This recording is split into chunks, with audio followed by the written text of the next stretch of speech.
إن الحمد لله نحمده ونستعينه ونستغفره ونعوذ بالله من شرور أنفسنا ومن سيئات أعمالنا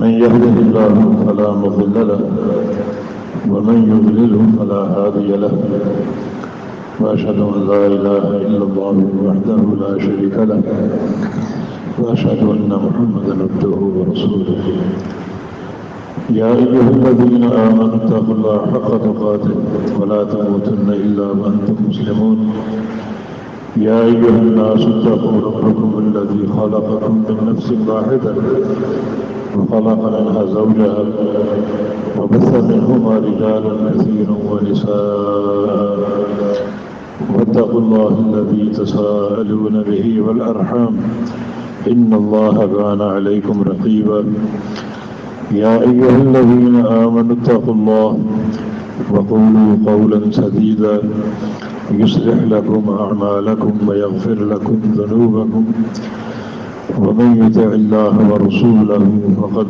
فاز فوزا عظيما أما بعد فإن خير الحديث كتاب الله وخير الهدي هدي محمد صلى الله تعالى عليه وسلم وشر الأمور محدثاتها وكل محدثة بدعة وكل بدعة ضلالة وكل ضلالة في النار من يطع الله ورسوله فقد رشد واهتدى ومن يعص الله ورسوله فقد ضل وغوى اللهم صل على محمد وعلى آل محمد كما صليت على إبراهيم وعلى آل إبراهيم إنك حميد مجيد اللهم بارك على محمد وعلى آل محمد كما باركت على إبراهيم وعلى آل إبراهيم إنك حميد مجيد سبحانك لا علم لنا إلا ما علمتنا إنك أنت العليم الحكيم رب اشرح لي صدري ويسر لي أمري واحلل عقدة من لساني يفقه قولي أعوذ بالله من الشيطان الرجيم من همزه ونفخه ونفسه بسم الله الرحمن الرحيم يا أيها الذين آمنوا اتقوا الله ولتنظر نفس ما قدمت لغد واتقوا الله إن الله خبير بما تعملون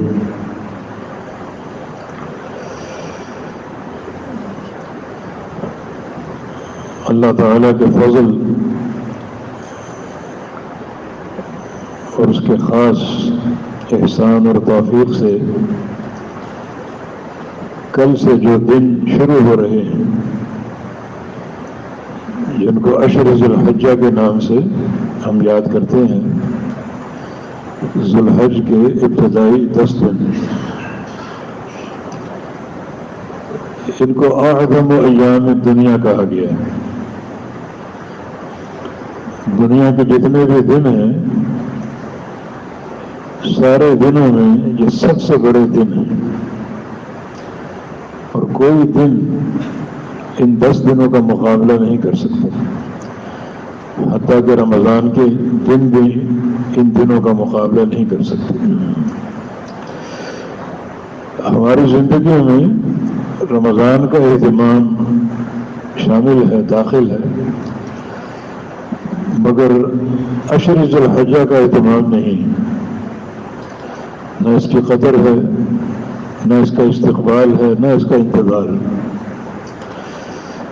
جس قوت اور شدت کے ساتھ ہم رمضان کا انتظار کرتے ہیں، اس قوت اور شدت کے ساتھ عشر ذی الحجہ کا انتظار نہیں کرتے۔ گویا یہ ایک ایسا عمل ہے جو مہجور ہو چکا ہے اور لوگوں نے ترک کر دی ہے۔ نبی علیہ السلام کی حدیث صحیح بخاری میں ما من ایام العمل الصالح فیہن احب الی اللہ من هذه الایام العشر، جتنے بھی دن ہیں زمانے کے، دنیا کے، ان 10 دنوں کی جو نیکیاں ہیں جو بھی انجام دیں آپ، اللہ رب العزت کو ہر دن کی نیکی سے بڑھ کر محبوب ہے. جو بھی نیک کام کر لیں ان 10 دنوں میں، اللہ تعالیٰ کو وہ نیک عمل ہر دن کے عمل سے محبوب ہے. صحابہ نے ایک سوال کیا بدل جہاد فی سبیل اللہ کہ یا رسول اللہ جہاد فی سبیل اللہ سے بھی زیادہ؟ ایک شخص جہاد کے لیے گھر سے نکلتا ہے، دشمن سے لڑتا ہے، تو بہت بڑی نیکی ہے. تو ان 10 دنوں کی نیکیاں جہاد سے بھی افضل ہے. فرمایا کہ بدل جہاد فی سبیل اللہ، ہاں جہاد فی سبیل اللہ سے بھی افضل ہے. الا رجل خرج بنفسه وماله، ہاں وہ مجاہد جو اپنے گھر سے نکلے اپنی جان لے کر اور اپنا مال لے کر،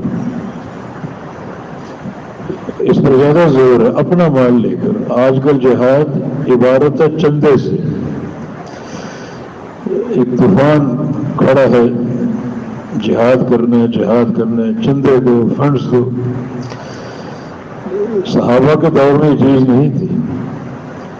اپنا مال، اپنی سواری، اپنی تلوار، اپنی درع لے کر وہ نکلتے تھے. تو فرمایا کہ وہ مجاہد جو اپنے گھر سے نکلے اپنی جان لے کر، اپنا مال لے کر، لم یرجع بشیء من ذلک، اور گھر واپس کچھ بھی نہ آئے، نہ اس کی جان آئے نہ اس کا مال آئے. سواری کو بھی کاٹ دیا گیا،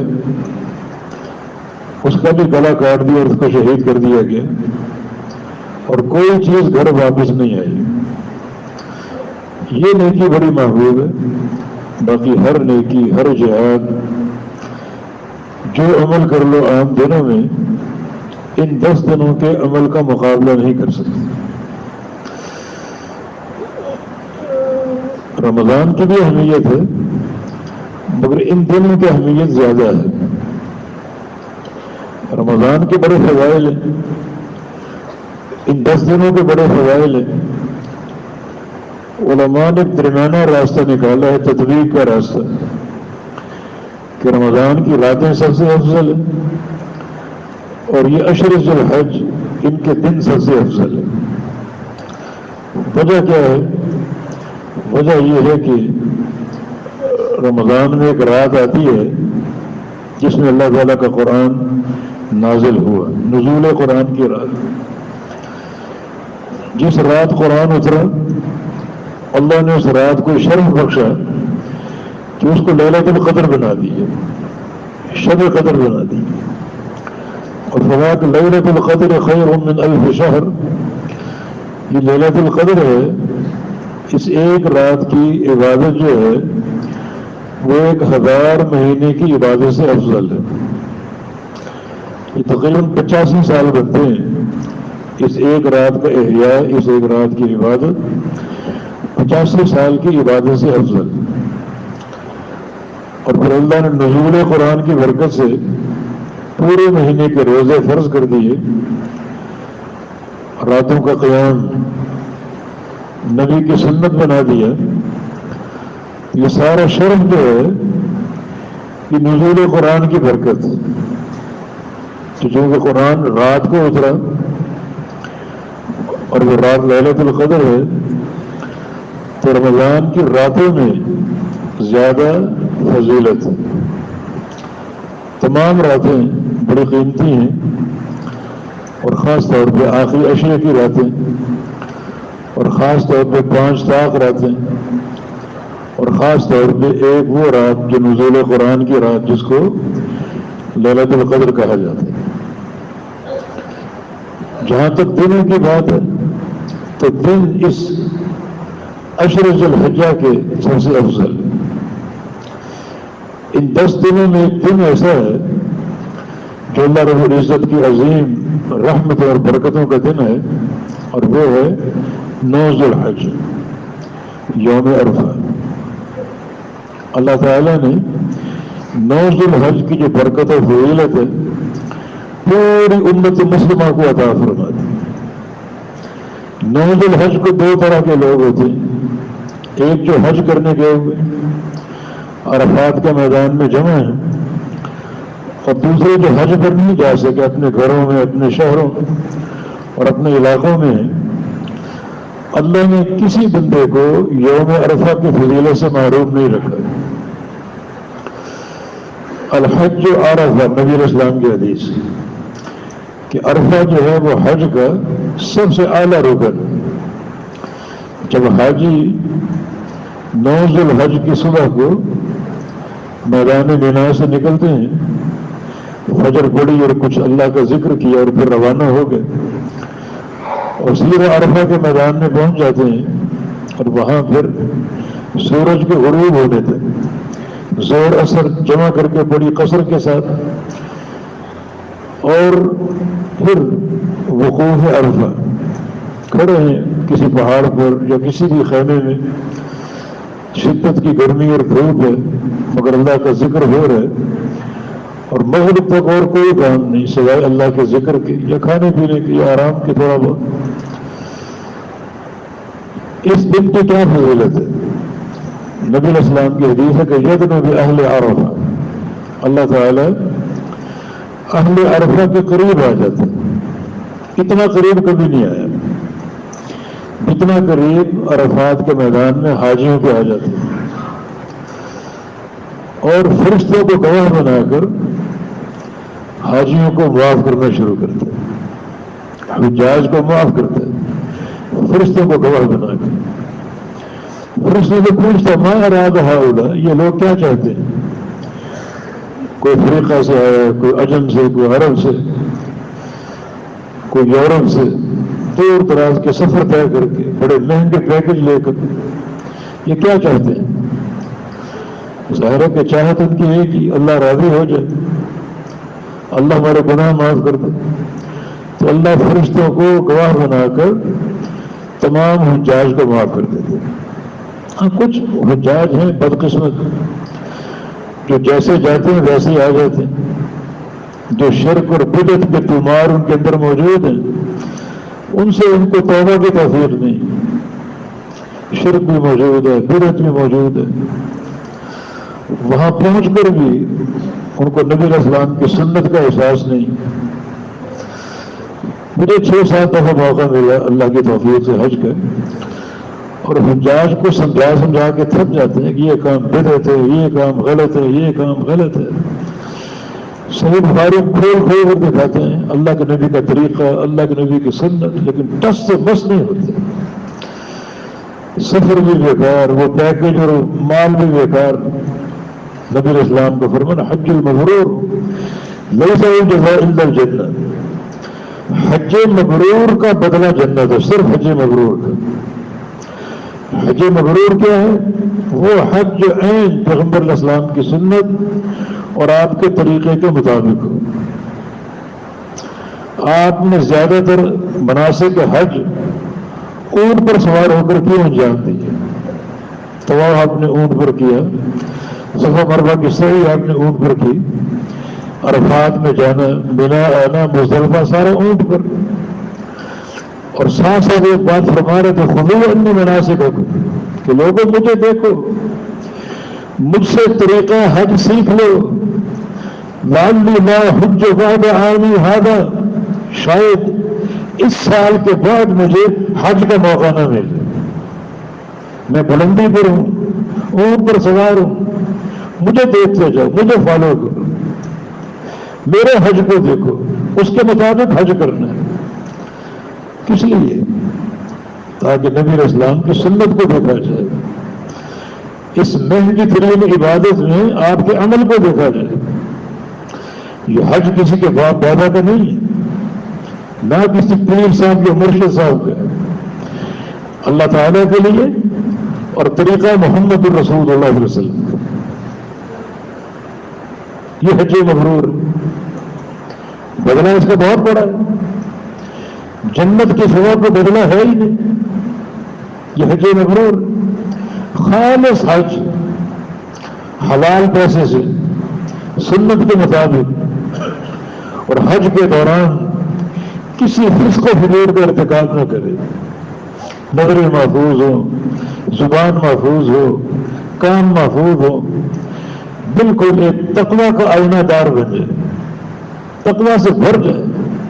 یہ حج مبرور. تو وہ لوگ سارے بخشے جاتے ہیں جن کے پاس سنت کی اساس ہے، عقیدہ توحید کی اساس ہے. اور اگر شرک لے کر گئے، شرک لے کر واپس آ گئے، بدعتوں کے ڈھیر لے کر گئے، بدعتیں لے کر واپس آ گئے، تو حج ان کے منہ پہ مار دیا جائے گا، کوئی فائدہ نہیں. یہ حج مبرور. تو عرفہ کا دن آپ دیکھیں، اللہ تعالیٰ نے کسی انسان کو یوم عرفہ کی فضیلت سے محروم نہیں رکھا. جو حاجی ہیں اللہ ان کے انتہائی قریب آ جاتے ہیں. اور نبی اسلام کی حدیث کے مطابق اس دن سب سے زیادہ گردنیں جہنم سے آزاد ہوتی ہیں. سب سے زیادہ یوم عرفہ سب سے زیادہ گردنیں اس دن آزاد ہوتی ہیں.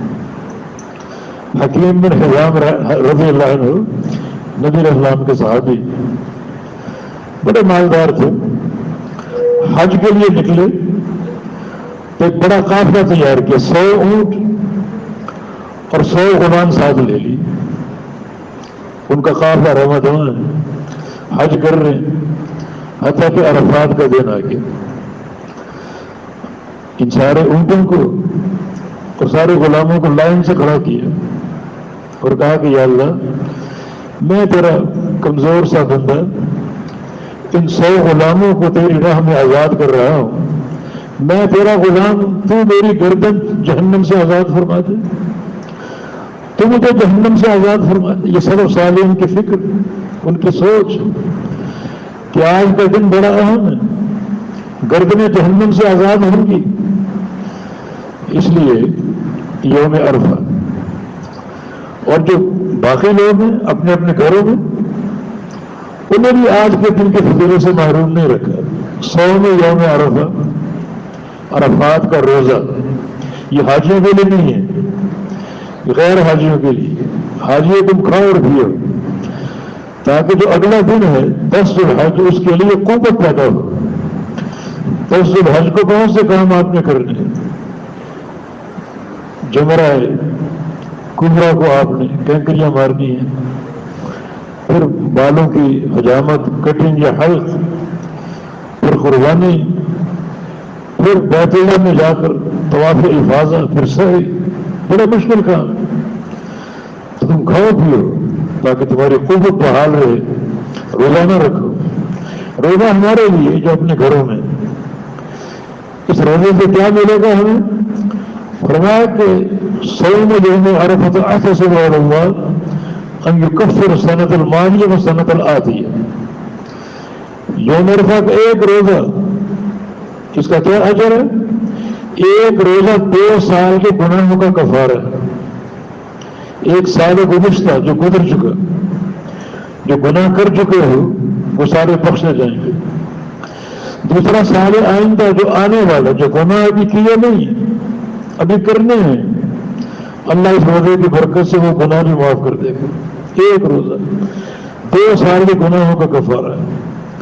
تو کیونکہ اس عشر ذی الحج میں یوم عرفہ ہے، اور یوم عرفہ کی فضیلت ہر مسلمان کو حاصل ہے، تو اللہ تعالیٰ نے یوم عرفہ کی برکت سے ان سارے دنوں میں 10 دنوں میں اللہ تعالیٰ نے برکتیں پیدا فرما دی، رحمتوں کے خزانے انڈیل دیے ان 10 دنوں یوم عرفہ کی برکت سے. اگلا دن قربانی کا دن ہے، تو قربانی کا عمل بھی اللہ کو بڑا محبوب ہے. نبی اسلام کے دن افضل الحج السج والعج. افضل حج 2 چیزوں کا نام، افضل حج 2 چیزوں کا نام. ایک ہے اچھی قربانی کرنا، خوب خون بہانا، مہنگا جانور خرید، صحت مند پلا ہوا، خوب اس کا خون بہے. دوسرا بلند آواز سے تلبیہ اور تکبیریں پڑھنا، افضل حج ہے. تو حج میں تو بہت سے اعمال ہیں، مگر افضل حج کیا ہے؟ اچھی قربانی. کہ قربانی اچھی سے اچھی خریدو، اچھی سے اچھی لاؤ. قربانی کا نقطہ آغاز کیا ہے؟ قربانی کہاں سے شروع ہوئی؟ ابراہیم علیہ السلام کی سنت، ابراہیم علیہ السلام کی ملت، وہاں سے اس کا آغاز ہوا. اور اللہ نے ابراہیم علیہ السلام سے کیسی قربانی چاہیے؟ اپنے بیٹے کو تباہ کرو. اس سے کوئی قیمتی دولت ہو سکتی؟ ابراہیم علیہ السلام کے امتحان، ان کی ابتلا، اللہ نے ان کی جان اور سب سے نفیس شے کی قربانی دو چیزوں سے آزمایا تھا. جان کی آزمائش، ان کو آگ میں پھینکوایا، آگ میں ڈالا گیا، یہ ان کی جان کا امتحان، اس میں سرخرو ہوئے. اور سب سے نفیس قربانی بیٹے کی. بیٹے کی تکلیف سے بڑھ کر کسی کی تکلیف ہو سکتی؟ بیٹے کو ذبح کرو. یا فلسفہ قربانی واضح ہوتا ہے کہ ابراہیم علیہ السلام نے قربانی طلب کی کہ بیٹے کی قربانی طلب کی. کوئی اس سے بڑی نفیس دولت ہو سکتی؟ تو آپ بھی کوشش کریں نفیس ترین قربانی خریدیں، اچھی طرح ملت ابراہیمی، سنت ابراہیمی کو زندہ کریں. زندہ ہے، دنیا بھر میں لوگ قربانیاں کرتے ہیں، اچھی سے اچھی، خوب سے خوب پر قربانی کی جائے. تو چونکہ ان 10 دنوں میں یہ بڑے مبارک دن ہیں، یوم عرفہ، یوم النحر قربانی کا دن، اس سے قبل یوم الترویہ ہے 8 ذی الحج، جب آپ احرام باندھ کر میدان میں آ جاتے ہیں اور وہاں 5 نمازیں اپنے وقت پر لیکن قصر کے ساتھ ادا کرتے ہیں، اور جانوروں کو تیار کرتے ہیں، اونٹوں کو پانی پلانا، سواریوں کو پانی پلانا، خوب ان کی خدمت کرنا، تاکہ جو کل سے جو سفر کا آغاز ہوگا، عرفات جائیں گے، مزدلفہ آئیں گے، منی آئیں گے، مکہ جائیں گے طواف افاضہ اور سعی کے لیے، تو اس کے لیے جانوروں کو خوب تیار کر لیا جائے. یہ بڑے بابرکت دن ہیں. ان بابرکت دنوں کے تعلق سے اللہ تعالیٰ نے ذی الحج کے ابتدائی 10 دن سب سے مبارک اور سب سے افضل قرار دیے. تو انشاءاللہ کل سے یہ بابرکت دن شروع ہوں گے. ہمیں کیا کرنا ہے؟ سب سے پہلے ان دنوں کا استقبال توبۃ النصوح سے کرو. یا ایھا الذین آمنوا توبوا الی اللہ توبۃ النصوح. اپنی سابقہ روش کو دیکھو، سابقہ زندگی کو دیکھو، بدعمالیوں کو گناہ ہو تو ان سے سچی توبہ کر کے اس عشرے میں داخل ہو جائیں. باقی نیکیوں کا تعین نہیں ہے آپ نے کیا نیکی کرنی اور کیا نیکی نہیں کرنی. نفساً ایک نیکی ثابت ہے اللہ کے نبی کی جو دلیل اور حدیث ہے، اس سے ایک نیکی ثابت ہے مسند احمد کی حدیث عبداللہ بن عمر کی روایت سے رضی اللہ عنہ، فَأَكْثِرُوا فِيهِنَّ مِنَ التَّهْلِيلِ وَالتَّكْبِيرِ وَالتَّحْمِيدِ.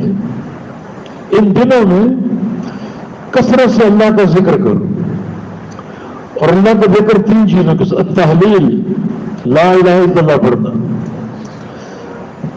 والتکبیر، اللہ اکبر پڑھنا، والتحمید، الحمدللہ پڑھنا.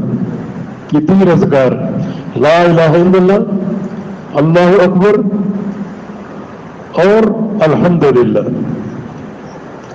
جو تکبیرات آپ پڑھتے ہیں ان میں تینوں چیزیں موجود ہیں: اللہ اکبر، اللہ اکبر، لا الہ الا اللہ، واللہ اکبر وللہ الحمد.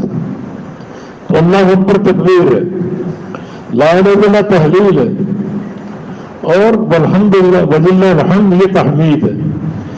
تو چلتے پھرتے تکبیرات پڑھو، مسجدوں میں پڑھو، بازاروں میں پڑھو، اپنے گھروں میں پڑھو. مرد بلند آواز سے پڑھیں، عورتیں ہلکی آواز سے آہستہ آہستہ پڑھیں، کیونکہ عورتوں کی آواز بھی پردہ ہے. مرد اونچی آواز سے پڑھیں، تکبیریں پہنچیں ہو آپ کو دے کر اور لوگ پڑھیں، ان کا اجر آپ کو ملے گا. یہ عمل نفساً ثابت ہے، کثرت سے تکبیرات اور اللہ کا ذکر. باقی کوئی بھی نیکی کا تعین نہیں. روزے رکھیں، 9 کے 9 روزے رکھیں. اگر 9 نہیں رکھ سکتے تو بہتر دنوں کا انتخاب کریں. مثلا پیر کا دن آ جائے, 2 اجر آپ کے لیے جمع ہوں گے. ایک روزے کا اس لحاظ سے کہ یہ افضل دن ہے ذو الحجہ کے. دوسرا پیر کا روزہ نبی اسلام کی سنت. آپ ہر پیر اور ہر جمعرات کو روزہ رکھا کرتے تھے. تو پیر کے روزے رکھیں, ڈبل اجر ملے گا. جمعرات کو رکھیں, دوہرا اجر ملے گا. ورنہ بہتر تو یہ ہے کہ 9 کے 9 روزے رکھے جائیں. عمل کچھ مشکل ہے کیونکہ گرمیوں کے دن ہیں اور لمبے دن ہیں. اجر مدد پڑا ہے. فرمایا کہ من صام یوما فی سبیل اللہ باعد اللہ بینہ و بین جہنم 70 خریفا. جو اللہ کے لیے ایک روزہ رکھے گا اللہ اس کو جہنم سے 70 سال دور کر دے گا. ایک روزہ, جہنم سے 70 سال کی دوری ایک روزے کی برکت سے. تو اگر کثرت سے روزے ہوں, 9 کے 9 ہوں, تو یقیناً بہت بڑی نیکی ہے, بہت بڑا اجر. اور خاص طور پر 9 ذو الحج کا روزہ آپ نے سنا کہ یہ 2 سال کے گناہوں کا کفارہ ہے. 2 سال کی بڑی عظیم نیکی ہے, 2 سال کے گناہوں کا کفارہ. اور اس کے بعد اور نیکیاں بہت سی. صدقہ ہے, یعنی صدقے کی عملی شکل قربانی. لیکن اور بھی فقراء کو آپ صدقہ دیں, تھوڑا دیں زیادہ دیں. دین میں یہ قلت اور کثرت کی اہمیت نہیں ہے, بلکہ دین میں آپ کے اخلاص کی اہمیت ہے. لن ینال اللہ لحومہ ولا دماؤہ ولکن ینالہ التقوی منکم. اللہ رب العزت کو تمہاری قربانی کا گوشت نہیں پہنچتا, قربانی کا خون نہیں پہنچتا, بلکہ دلوں کا تقوی پہنچتا. گوشت اور خون بعد میں دیکھا جائے گا, قیمت بعد میں دیکھی جائے گی, پہلے تقوی. یہ نہ ہو کہ 1 کروڑ کا جانور خرید لیا اور اب بیٹھے ہیں باہر اس کو سجا دیا کر, پریس آ رہا ہے, رپورٹر آ رہے ہیں, ٹی وی پہ تشہیر ہو رہی ہے, اخباروں میں فوٹو چھپ رہے ہیں. ریاکاری نہیں, دکھاوا نہیں. اتنی مہنگی قربانی آپ برباد کر لیں گے اگر ریاکاری آ گئی, دکھاوا آ گیا. بندہ تواضع کا ایک آئینہ بن جائے, دل اس کا شفاف ہو, اخلاص سے بھرا ہوا, کسی قسم کی ریاکاری نہ ہو اور شہرت پسندی نہ ہو, تشہیر کا جذبہ نہ ہو, واہ مقصود نہ ہو, دنیا کی نظریں حاصل کرنا مقصود نہ ہو, دنیا کی توجہ مقصود نہ ہو, صرف اللہ کو دکھانے کے لیے, اللہ سے اجر لینے کے لیے اور اس کو راضی کرنے کے لیے. یہ قربانی کا عظیم عمل, عظیم عمل. اللہ تعالیٰ نے اپنے نبی کو حوض کوثر کی نعمت دی. انا اعطیناک الکوثر, حوض کوثر آپ کو دیے, بہت بڑا حوض, قیامت کی بہت بڑی نعمت. جب سورج 1 میل کے فاصلے پر ہوگا تو حوض کوثر کا ایک گھونٹ جس بندے کو حاصل ہو گیا 50,000 سال کا دن ہے, اس کو پیاس نہیں لگے گی 50,000 سال. حالانکہ سورج 1 میل کے سر پہ کھڑا ہے, 50,000 سال کا دن ہے. ایک گھونٹ اگر مل گیا تو 50,000 سال تک اس کو پیاس نہیں لگے گی. اتنی قیمتی دولت, اتنی قیمتی نعمت. اور نبی اسلام اس پر کھڑے ہوں گے, اپنی امت کو جام کوثر پیش کریں گے. اتنی عظیم نعمت آپ کو دی, اس کا حق شکر ادا کرو. اور وہ 2 چیزیں, فصلی لربک وانحر, اپنے رب کے لیے نماز پڑھو اور قربانی دو. یعنی اس کا مطلب نماز کی طرح قربانی بھی عظیم عمل ہے. اس عظیم نعمت کا شکر آپ ادا کریں نماز ادا کر کے, اور آپ ادا کرتے تھے, اور قربانی دے کر, اللہ کی راہ میں جانور ذبح کر کے. جانور اللہ کے لیے ذبح ہو, کسی اور کے لیے نہیں, کسی اور کے لیے نہیں. اور رنگ کیسا کر دیا, یہ کالے بکرے کیوں تلاش کرتے ہیں؟ یعنی یہ امت کس قدر جہالتوں کا شکار ہے. کالے بکرے, کالے مرغے, جانتے ہیں اس کا فلسفہ کیا ہے؟ اس کی بنیاد شرک پر ہے. کالا رنگ جنوں کو پسند ہے, شیطانوں کو پسند ہے. جن اور شیطان ان کو کالا رنگ پسند ہے. تو یہ بہروپی جادوگر یا بعض جعلی پیر کالا بکرا لاؤ، کالا مرغا لاؤ، کس لیے؟ ان جنوں کو راضی کرنے کے لیے جن کو کالا رنگ پسند ہے۔ یہ جادوگر جو جادو کو عمل کرتے ہیں بڑے اندھیرے میں، بعض تو قبرستانوں میں چلے جاتے جہاں روزی نام کوئی چیز نہیں ہوتی، جو قبر کے گڑھے ہوتے ہیں ان میں بیٹھ کر جادو کا عمل کرتے ہیں، کالا رنگ پسند ہے۔ مسلمہ کذاب، اس سے پوچھا گیا، جھوٹا نہیں تھا، کہ آپ پر وحی جب آتی ہے تو کیا کیفیت ہوتی؟ تو کہتا ہے کہ فی مثل ظلماء الہندس، مجھ پر جب وحی آتی ہے تو چاروں طرف تاریکی پھیلی ہوتی، اندھیرا پھیلا ہوتا ہے، بڑی شدت کی تاریکی۔ اہل کفر ہے نا، جادوگر، اہل ضلال، کالا رنگ پسند۔ نبی علیہ السلام سے پوچھے کیف یاتی الوحی یا رسول اللہ صلی اللہ علیہ وسلم، جب آپ پر نہیں آتی کیا کیفیت ہوتی؟ فرمایا وہی رات کو آئے یا دن کو آئے، فی مثل فلق الصبح، ایسا لگتا ہے کہ چاروں طرف صبح کا نور پھیلا ہوا ہے۔ یہ حق ہے پیارے پیغمبر کی پڑھی، چاروں طرف صبح کا نور پھیلا ہوا ہے۔ اور یہ سیاہ کار لوگ، سیاہ رنگ ان کو پسند ہے، تو کالے بکرے کی تلاش کیوں، کالے مرغے کی تلاش کیوں؟ ان کی طلب پر جو بہروپیے بیٹھے ہوئے، شہرت باز بیٹھے ہوئے جنوں کو راضی کرنے کے لیے، یہ کالا رنگ تلاش کرنا، اس میں شرک کا عنصر ہے، شرک کی ملاوٹ ہے، اس میں شرک کی ملاوٹ ہے۔ تو قربانی فرمایا کہ ہم نے حوض کوثر آپ کو دیا، آپ نمازیں پڑھیے، قربانی دیجیے اللہ کی راہ میں، جانور ذبح کیجیے اللہ کے راضی کرنے کے لیے۔ تو حق شکر کے طور پر دو چیزیں طلب کی گئی، نماز اور قربانی۔ تو مانا قربانی ایک عظیم عمل ہے، عظیم عمل ہے، اور یہ دونوں عمل بڑے بابرکت ہیں۔ یہ 10 دن ان میں خاص ہوتے ہیں، قربانی کا عمل وہ انجام دیں، عام دنوں میں صدقہ دیں جو اللہ توفیق دے۔ صدقے کا فلسفہ یہ نہیں ہے کہ آپ ڈھیروں دیں گے تو وہ قابل قبول ہوگا، ایک کھجور بھی صدقہ ہے، من تصدق بتمرۃ من کسب طیب، جو بندہ حلال رزق سے ایک کھجور بھی دے دے، ایک کھجور، کیا اس کی قیمت ہے؟ اور کھجور پہ ریاکاری نہیں ہوتی، کیا دکھانا میں نے کھجور دی، ریاکاری ہوتی کروڑوں میں خرچ کر دیں، ایک کھجور دے دی، اللہ دیکھ رہے کہ میرے بندے نے مجھے کھجور دی، اللہ کیسا خوش ہوتا ہے۔ 3 کام کرتے ہیں، ایک اس کھجور کو قبول کر لیتے ہیں، دوسرا وہ کھجور لے کر یا خواہ یمین ہی اپنے دائیں ہاتھ میں اس کو رکھ لیتا ہے، اس کھجور کو، وہ کھجور اللہ کے دائیں ہاتھ میں رکھی ہوئی۔ اور تیسرا یربی ہے، کما یربی آدم فلو، اللہ اس کو پالتا ہے، پڑھاتا ہے، جیسے تم اپنے جانور کے بچے کو پالتے ہو۔ یہ کھجور قیامت تک پلتی رہے گی، بڑھتی رہے گی، حتی تصیر مثل الجبل، جب قیامت قائم ہوگی آپ دیکھیں گے وہ کھجور پورا پہاڑ بن چکی، پہاڑ بن چکی ہے۔ اس کی خوشی، اس کی رضا کے دلیل وہ اخلاص کا جو ہے، وہ کتنا بڑا اخلاص سے محبت کرنے والا، اخلاص کے عمل کو قبول کرنے والا، کچھ ایک کھجور کو پہاڑ بنا دیے۔ ریاکاری اگر ہوگی، پہاڑ جیسے عمل کر لو، ذرے بن کر بکھر جائیں گے، کوئی اجر نہیں، کوئی ثواب نہیں۔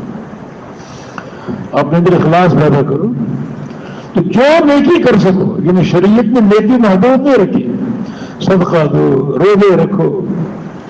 ایک نیکی اور صلہ رحمی کی، اپنے رشتہ دار ان کی زیارت کرو اللہ کی رضا کے لیے، کوئی رشتہ ٹوٹا اس کو جوڑنے کی کوشش کرو، بہت بڑی نیکی، بہت بڑی نیکی۔ صلۃ الارحام، رشتوں کو توڑو نہیں، رشتوں کو جوڑو۔ ان 10 دنوں کی برکت سے جاؤ، زیارتیں کرو رشتہ داروں کی، اپنے دوست احباب کی، اللہ کی رضا کے لیے۔ ان زیارتوں میں دنیا کے ہر شامل نہ ہو، اللہ کی رضا شامل ہو، جا کر ان سے ملاقات کرو، تعلقات کی تجدید ہو، کوئی رنجش ہے، کوئی ناراضگی، اس کو دور کر لو، ورنہ قیامت کا دن ہوگا یہ صلہ رحمی جو ہے اللہ کے دربار میں شکوہ کرنے کے لیے پہنچ جائے گی. یا رب صل من بصر فاقطع من قطع. بلکہ ایک حدیث میں آپ بھی صلہ رحمی اللہ کے عرش کے ساتھ معلق لٹکی ہوئی ہے. یہ رشتہ جو ہے اللہ کے عرش کے ساتھ معلق ہے. اور ایک ہی دعا کر اللہم صل من وصلنی واقطع من قطعنی. یا اللہ جس نے مجھے جوڑا اور ملایا اسے اپنے ساتھ جوڑ لے تو, اور جس نے مجھے توڑ دیا اسے تو بھی توڑ کے پھینک دے. رشتہ معلق ہے عرش الہی کے ساتھ. اور ایک ہی دعا کر رہے اللہم صل من وصلنی واقطع من قطعنی. جس نے مجھے جوڑا اسے تو بھی جوڑ لے, اپنے ساتھ جوڑ لے. جس نے مجھے توڑا اسے تو بھی توڑ دے. یہ عظیم شان نے کی صلہ رحمی کی. اور اس کے ساتھ ساتھ جس طرح ان دنوں میں نیکی کی قدر و منزلت ہے, نیکی کی اہمیت ہے, اس طرح ان دنوں میں اگر اللہ کی نافرمانی کرو گے, کسی گناہ کا ارتکاب کرو گے, تو وہ گناہ بھی اتنا ہی بھاری ہوگا. جتنا وزن نیکیوں کا ہے اتنا ہی بوجھ گناہوں کا بھی ہے. اگر گناہوں کا ارتکاب کرو گے, نظریں محفوظ نہیں ہے, ٹی وی کھلا سامنے, موسیقی بھی چل رہی ہے, ڈرامے اور فلمیں چل رہی ہیں, کان محفوظ نہیں ہے, موسیقی سن رہے ہو, غیبتیں سن رہے ہو, زبان محفوظ نہیں, غیبتیں ہو رہی ہیں, اللہ کی ناراضگی کی باتیں ہو رہی ہیں. تو جتنا وزن ان دنوں میں اعمال صالحہ کا ہے اتنا ہی بوجھ, اتنا ہی وبال گناہوں کا بھی ہے. جیسے ایک گناہ وہ جو آپ اپنے گھر میں کریں, اپنے شہر میں کریں, اور وہی گناہ اگر مکہ مکرمہ جا کر کریں, وہی گناہ اگر بیت اللہ الحرام میں جا کر کریں, کتنا اس کا وبال ہوتا ہے. تو ایک گناہ وہ جو عام دنوں میں ہوتا ہے, اور ایک گناہ وہ جو ان افضل ترین دنوں میں آپ کریں.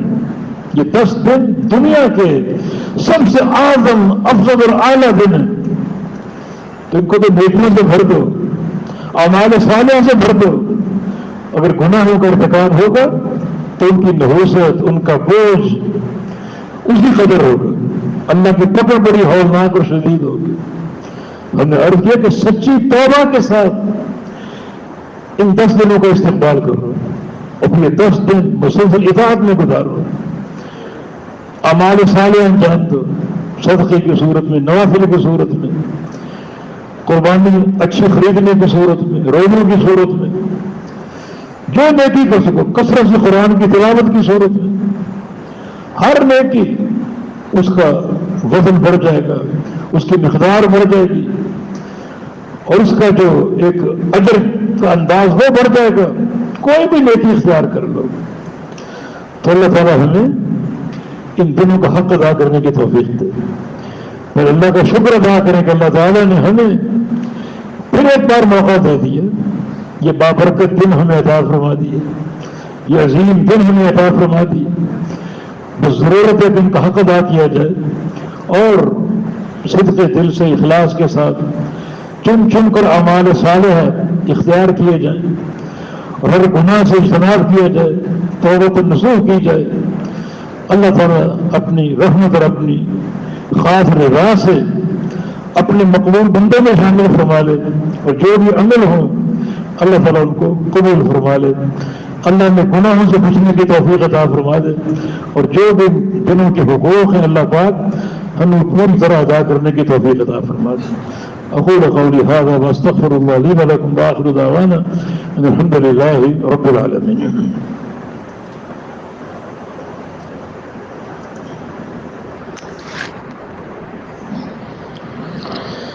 إن الحمد لله نحمده ونستعينه ونستغفره ونعوذ بالله من شرور أنفسنا وسيئات أعمالنا من يهده الله فلا مضل له ومن يضلله فلا هادي له وأشهد أن لا إله